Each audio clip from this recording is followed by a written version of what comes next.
अमृत के धार के हो अरे के तनो पियाई गो माई बिना। अमृत के धार के हो के तनो पियाई गो माई बिना। तुमसे करे जावा चुराई माई बिना। तुमसे करे जावा चुराई भाई गो माई बिना। अमृत के धार के हो के तनो पियाई गो माई बिना। अमृत के धार के हो के तनो पियाई गो माई बिना। कैसे करे जावा चुराई भाई गो माई बिना। कैसे करे जावा चुराई भाई गो माई बिना।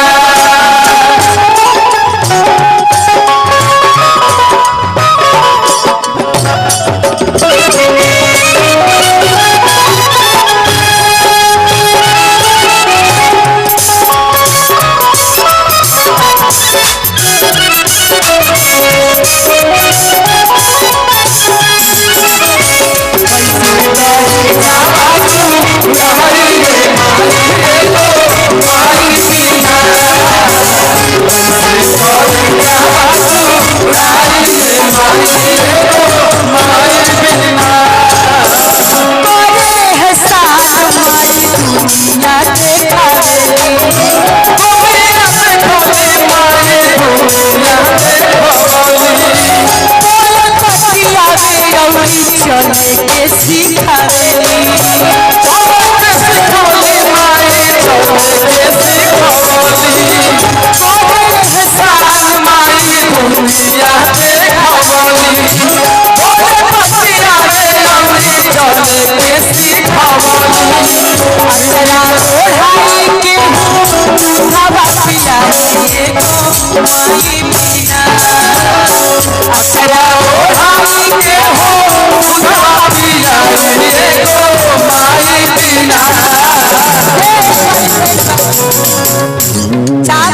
अपना माई का सबको हाथ ऊपर कर ले तने खाली थप्पा करे सबका हाथ उठना चाहिए। अमृत के धार के हो तनो पियाई गो माई बिना। अमृत के धार के हो तनो पियाई गो माई बिना। कैसे करे जावा चुराई भाई गो माई बिना। कैसे करे जावा चुराई भाई गो माई बिना।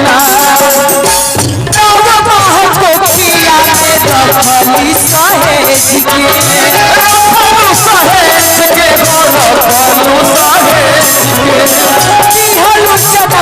माई सारा सुख तेज भाई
अपना मम्मी के थप्पड़ी बजा दीजिए। क्या बात है, थैंक यू।